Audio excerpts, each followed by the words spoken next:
जय हिंद। आप सभी का स्वागत है आपके अपने YouTube channel Pramod sir Varanasi में। फ्रेंड्स, आशा करता हूँ आप लोग की तैयारी बहुत अच्छे ढंग से चल रही होगी और आप लोग बिल्कुल सीरियस तरीके से लगे होंगे अपने एग्जाम के लिए।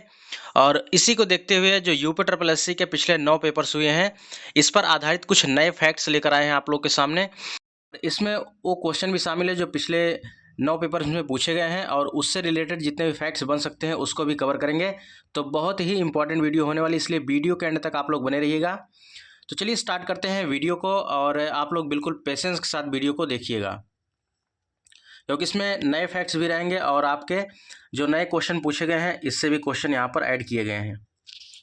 तो चलिए पहले क्वेश्चन की तरफ मूव करते हैं। सबसे पहला क्वेश्चन है कि क्रोम ब्राउज़र में करंट टैब के बाईं ओर जाने के लिए आप किस शॉर्टकट की का यूज करेंगे।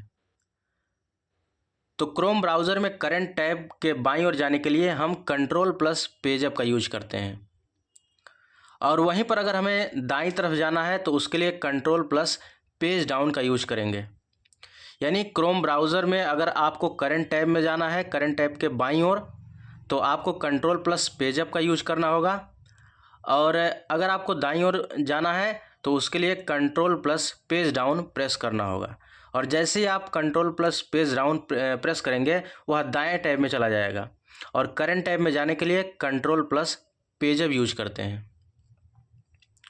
चलिए अगले क्वेश्चन की तरफ चलते हैं। अगला क्वेश्चन है, अब यहाँ पर एक फैक्ट्स है मीरा कास्ट। ठीक है, तो इसके बारे में हम लोग समझते हैं कि आखिर मीरा कास्ट होता क्या है। तो यहाँ से हमने कई फैक्ट्स इकट्ठा किए हैं। जैसे मीरा कास्ट क्या है, यह एक वाईफाई डायरेक्ट टेक्नोलॉजी का उपयोग करता है। तो अगर आपसे पूछे कि मीरा कास्ट किस टेक्नोलॉजी का उपयोग करता है, तो Miracast wifi direct technology का उपयोग करता है। तो आपको इसी प्रकार याद करके रखना है इसको। मीरा कास्ट है क्या? मीरा कास्ट यह एक वायरलेस डिस्प्ले मानक है जो आपको अपने डिवाइस जैसे लैपटॉप हो गया, स्मार्टफोन हो गया, इसकी स्क्रीन को वायरलेस तरीके से डिस्प्ले करने की अनुमति देता है। यानी मीरा कास्ट एक ऐसा वायरलेस डिस्प्ले मानक है, एक यूनिट है जो आपके डिवाइस जैसे आपके पास लैपटॉप है, स्मार्टफोन है, या स्क्रीन को वायरलेस तरीके से आप डिस्प्ले कर सकते हैं। मीरा कास्ट ऐसी सुविधा देता है। और मीरा कास्ट में कौन सी टेक्नोलॉजी यूज करी जाती है? तो यह वाईफाई डायरेक्ट टेक्नोलॉजी यूज करी जाती है।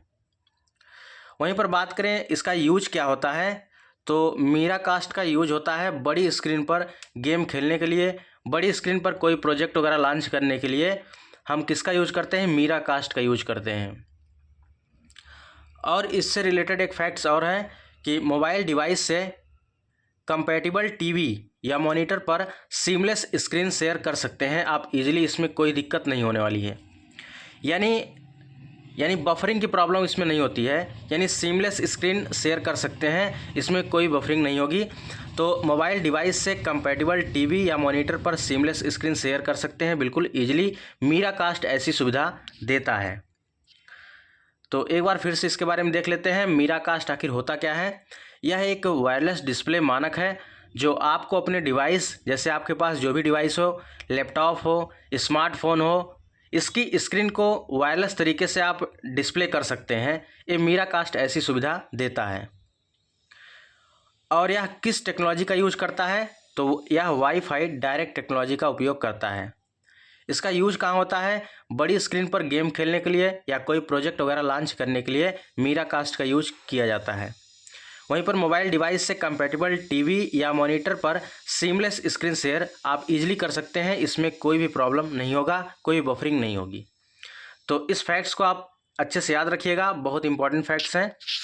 चलिए आगे चलते हैं अगले क्वेश्चन की तरफ। नेक्स्ट फैक्ट्स है एमआईडी।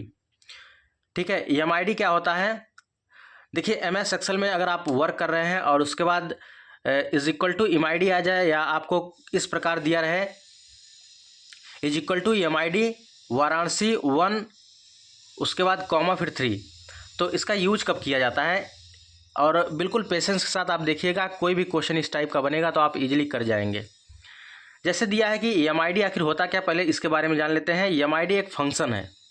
क्या है? एमआईडी एक फंक्शन है जो किसी टेक्स्ट स्ट्रिंग के बीच से कुछ अक्षर या वर्ड को निकालने के लिए यूज किया जाता है। क्या करते हैं, एमआईडी एक फंक्शन है जो किसी टेक्स्ट स्ट्रिंग के बीच से कुछ अक्षर या वर्ड निकालने के लिए यूज करते हैं। जैसे यहाँ पर अगर एग्जाम्पल में लिखा है is equal to MID library और उसके बाद कॉमा है, फिर 4, फिर कॉमा 2 है, तो इसका मतलब क्या है, आपको 4 स्ट्रिंग्स यूज करना है। ठीक है, 4 स्ट्रिंग्स का मतलब क्या है, यानी चौथे स्ट्रिंग्स के बाद जो लेटर 4 से सिलेक्ट करना है और उसके बाद जो चौथा डिजिट है उससे 2 डिजिट और सिलेक्ट करना है, यानी 4 2, यानी चौथा लेटर। ठीक है, पहला, दूसरा, तीसरा, चौथा, तो चौथा आर हो गया। ठीक है, यानी 4 कहा है ना, तो चौथा लेटर आप सेलेक्ट करिए, उसके बाद दूसरा लेटर, यानी वहाँ से काउंट करते हुए दूसरा लेटर, यानी 2 लेटर और, तो यानी 1 और 2, तो मिला के क्या हो जाएगा, आर ए। तो इसका आंसर क्या हो जाएगा, आर ए हो जाएगा। ठीक है, अगर इस एग्जाम्पल से नहीं समझ में आया तो दूसरा एग्जाम्पल एक और है, लिखा है इज इक्वल टू एमआईडी और उसके बाद लिखा है वाराणसी। क्या लिखा है, is equal to MID Varanasi और उसके बाद कॉमा, फिर 1, फिर कॉमा 3। अब इसका आंसर क्या आएगा, तो आंसर में देखिए करना क्या, पहले यहाँ पर 1 लिखा है तो 1 पे आपको क्या करना है, यहाँ 1 यानी पहले लेटर पर आपको ऐसे अंडरलाइन कर लेना है, कुछ भी कर लीजिए, और 1 से लेकर 3 स्ट्रिंग्स को आपको सेलेक्ट करना है। तो पहला को ले लीजिए, दूसरा ले लीजिए, तीसरा ले लीजिए, यानी 3 स्ट्रिंग्स हो गए। तो यहाँ पर इसका करेक्ट आंसर हो जाएगा VAR is equal to VAR, इसका करेक्ट आंसर हो जाएगा। तो इस प्रकार चाहे जो क्वेश्चन बने आप इजीली कर जाएंगे। तो एमआईडी होता क्या है, एमआईडी एक फंक्शन है जो किसी भी टेक्स्ट स्ट्रिंग के बीच, यहाँ कहा ना टेक्स्ट स्ट्रिंग के बीच में कुछ अक्षर हो या वर्ड हो उसको निकालने के लिए यूज किया जाता है। जैसे हमने वाराणसी में बता दिया, वाराणसी में लिखा है वाराणसी कामा, फिर 1, फिर कामा, फिर उसके बाद 3, तो 1 यहाँ पर लिखा है, 1 मतलब वाराणसी का पहला लेटर सेलेक्ट करिए और वहाँ से लेकर 3 तक आप सेलेक्ट करिए, वहाँ से लेकर 3 लेटर आप सेलेक्ट करिए, तो VAR पहला, दूसरा, तीसरा, तो मिला के हो गया VAR, इसका करेक्ट आंसर। ठीक है, इसी प्रकार आप कोई भी आप एग्जाम्पल अपने मन से सेट कर सकते हैं और आप इजीली इसका आंसर बता सकते हैं। चलिए आगे चलते हैं अगले क्वेश्चन की तरफ। इंपॉर्टेंट फैक्ट्स है, इसको जरूर याद रखिएगा। अब बात करते हैं TCP/IP। ठीक है, TCP/IP से रिलेटेड जितने भी क्वेश्चन बन सकते हैं इसको हम इस वीडियो में कवर करेंगे। तो चलिए सबसे पहला पॉइंट है TCP/IP यानी ट्रांसमिशन कंट्रोल प्रोटोकॉल या इंटरनेट प्रोटोकॉल, इसका पूर्ण रूप होता है। क्या होता है, ट्रांसमिशन कंट्रोल प्रोटोकॉल और इंटरनेट प्रोटोकॉल, इसका पूर्ण रूप होता है। बात करें यहाँ पर OSI मॉडल में नेटवर्क की 7 लेयर होती हैं। TCP/IP में OSI मॉडल की नेटवर्क की 7 लेयर होती हैं और उसका यहाँ पर दिया गया है क्रम। जैसे पहली लेयर जो है फिजिकल लेयर है, दूसरी है डेटा लिंक लेयर, तीसरी है नेटवर्क लेयर, चौथी है ट्रांसपोर्ट लेयर और 5वीं है सेशन लेयर, 6वीं है प्रेजेंटेशन लेयर और 7वीं है एप्लीकेशन लेयर। अच्छा, जो यहाँ पर जो 4 लेयर होती हैं यह लोअर लेयर होती हैं, आप इसको नीचे वाले क्रम में भी रख सकते हैं। और जो यहाँ पर 5वां, 6वां, 7वां ये जो लेयर है इसको अपर लेयर कहते हैं, तो आप इसको ऊपर वाले लेयर में भी रख सकते हैं। जैसे यहाँ पर देखिए हमने नंबरिंग किया है 1 2 3 4 5 6 7, लेकिन यहाँ पर नंबरिंग हमने अपोजिट किया है 1 2 3 4 5 7, यानी आप इधर से करेंगे तो यहाँ पर देखिए ऊपर से, यानी यहाँ पर ऊपर से नीचे है, यहाँ से नीचे से ऊपर है, इस प्रकार क्रम रहेगा। तो अगर यहाँ से आप स्टार्ट करते हैं, पहला यहाँ एप्लीकेशन लेयर हो जाएगा, प्रेजेंटेशन लेयर, फिर session layer, transport layer, network layer, data link layer और फिजिकल लेयर। तो यह आप इस क्रम को याद रखिएगा। अपर लेयर में कौन सी आती हैं, अपर लेयर में session layer, presentation layer, application layer, और लोअर लेयर में कौन सी आती हैं, physical layer, data link layer और नेटवर्क लेयर, और साथ ही साथ ट्रांसपोर्ट लेयर आती हैं। तो क्वेश्चन कई तरीके से पूछा जा सकता है, पूछ लेगा कि सेशन लेयर और एप्लीकेशन लेयर के बीच कौन सी लेयर आती है, तो सेशन लेयर और एप्लीकेशन के बीच प्रेजेंटेशन लेयर आती है। उसी प्रकार ट्रांसपोर्ट लेयर और प्रेजेंटेशन के बीच कौन सी लेयर आती है, सेशन लेयर आती है। डाटा लिंक लेयर और ट्रांसपोर्ट लेयर के बीच कौन सी लेयर आती है, नेटवर्क लेयर आती है। उसी प्रकार फिजिकल लेयर या नेटवर्क लेयर के बीच कौन सी लेयर आती है, डेटा लिंक लेयर आती है। अगर आपसे पूछ ले कि OSI मॉडल में नेटवर्क की 7 लेयर होती हैं और सबसे नीचे से क्रम बताइए कौन सी सबसे नीचे वाली परत होती है, क्योंकि लोअर परत यहाँ पर देखिए, यहाँ पर हमने अलग से लिखा है, तो सबसे नीचे वाली जो परत होगी यहाँ फिजिकल लेयर होगी, तो इसको भी याद रखिएगा। और अब इसमें कौन कौन सी चीज़ें आती हैं, जैसे OSI मॉडल में 7 लेयर होती हैं और OSI का पूर्ण रूप क्या होता है, ओपन सिस्टम इंटरकनेक्शन होता है। क्या होता है, ओपन सिस्टम इंटरकनेक्शन, इसका पूर्ण रूप होता है OSI का। अब यहाँ पर देखिए वन बाय वन करके हम लोग देखते हैं क्या क्या चीज़ें इसमें आती हैं। एप्लीकेशन लेयर में क्या क्या चीज़ें आती हैं, या एप्लीकेशन लेयर OSI मॉडल की 7वीं लेयर है। क्या है? OSI मॉडल की 7वीं लेयर है, और यह HTTP, FTP, SMTP, NFS, telnet आदि की प्रोटोकॉल का उपयोग करती है और कंट्रोल करती है। HTTP का मतलब hyper text transfer protocol, FTP यानी फाइल ट्रांसफर प्रोटोकॉल, SMTP यानी सिंपल मेल ट्रांसफर प्रोटोकॉल का यूज करती है कौन सी? Application layer. वहीं पर बात करें प्रेजेंटेशन लेयर, तो प्रेजेंटेशन लेयर के लिए यह layer data translating, encryption, compression करती है, और इसे सिंटैक्स लेयर भी कहा जाता है। क्या कहते हैं? सिंटैक्स लेयर भी कहा जाता है। नेक्स्ट बात करते हैं सेशन लेयर। सेशन लेयर में क्या होता है? इसमें token management, authentication, permission, session restoration आदि चीज़ें होती हैं। ट्रांसपोर्ट लेयर की बात करें, ट्रांसपोर्ट लेयर में क्या होता है? डेटा सेगमेंटेशन को एग्जीक्यूट करती हैं, end to end error central, ठीक है, कंट्रोल करती हैं, और P2P का यूज करती हैं। तो आपसे क्वेश्चन पूछ लेगा P2P का यूज कौन सी लेयर करती है?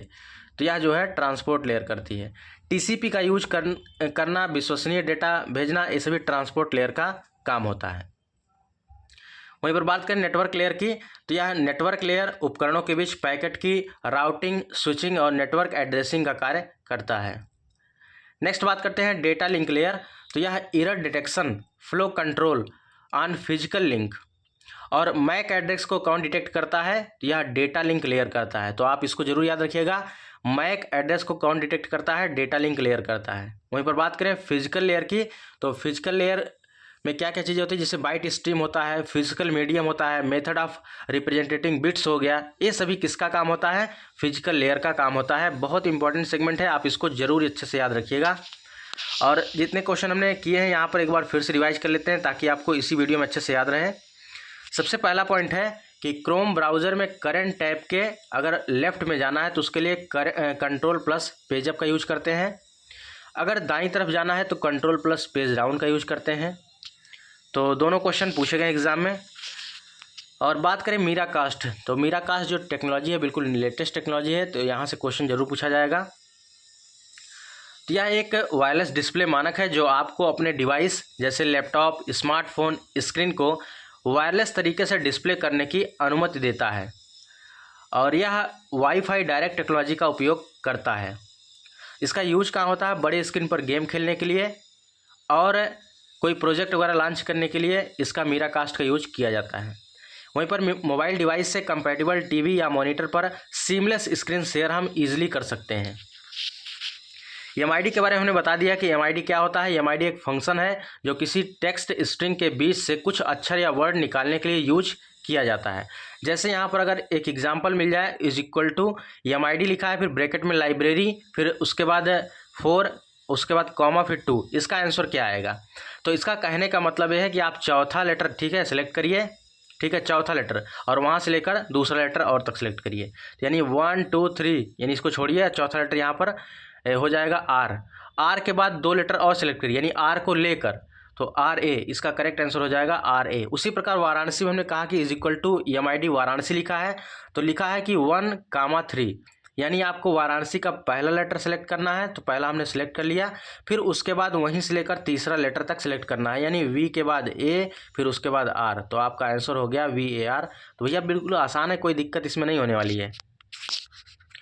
चलिए अगला हमने बताया था TCP IP के बारे में। तो TCP ट्रांसमिशन कंट्रोल प्रोटोकॉल होता है, IP का पूर्ण इंटरनेट प्रोटोकॉल होता है, और OSI मॉडल में नेटवर्क की 7 लेयर होती हैं, और OSI का पूर्ण क्या होता है? ओपन सिस्टम इंटरकनेक्शन होता है। और इसमें हमने बता दिया कि अगर यहाँ पर देखेंगे कि physical layer, data link layer, network layer, transport layer, session layer, presentation layer, और उसके बाद एप्लीकेशन लेयर, तो यह आपसे क्रम पूछा जा सकता है। तो ये जो लेयर है ये लोअर लेयर है, और ये जो है अपर लेयर है, और इसके बारे में हमने डिटेल से यहाँ पर बता दिया है, तो इसको आप जरूर अच्छे से याद रखिएगा।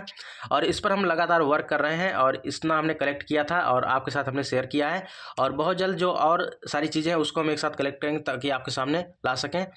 और फ्रेंड्स यह वीडियो कैसी लगी आप लोग कमेंट बॉक्स में जरूर कमेंट करिएगा। और एक जरूरी सूचना है, अगर आप लोग UP किसी भी एग्जाम की तैयारी कर रहे हैं तो यह UP GK और कंप्यूटर की बुक है, इसको आप लेकर तैयारी को बेहतरीन ढंग से कर सकते हैं। स्क्रीन पर जो नंबर दिख रहा है 9793661506, अगर आप कंप्यूटर लेना लेना चाहते हैं 149 रुपये, और अगर आप यूपी जीके लेना चाहते हैं 125 रुपये देकर, ठीक है। और इस नंबर पर पेमेंट करना होगा। पेमेंट करके स्क्रीनशॉट अपना नाम और डिस्ट्रिक्ट इसी नंबर पर सेंड करेंगे। थोड़ी देर बाद इसका ई बुक आपके प्राइवेट व्हाट्सएप पर मिल जाएगा। तो फ्रेंड्स, ये रही आज की वीडियो। अगर आप लोग चैनल पर पहली बार आए हैं, चैनल को जरूर सब्सक्राइब कर लीजिएगा। साथ ही साथ वीडियो के डिस्क्रिप्शन बॉक्स में टेलीग्राम का लिंक दिएगा, टेलीग्राम को भी ज्वाइन कर लीजिए। मिलते हैं एक नई वीडियो में, तब तक के लिए जय हिंद, वंदे मातरम, खुश रहिए और मस्त रहिए।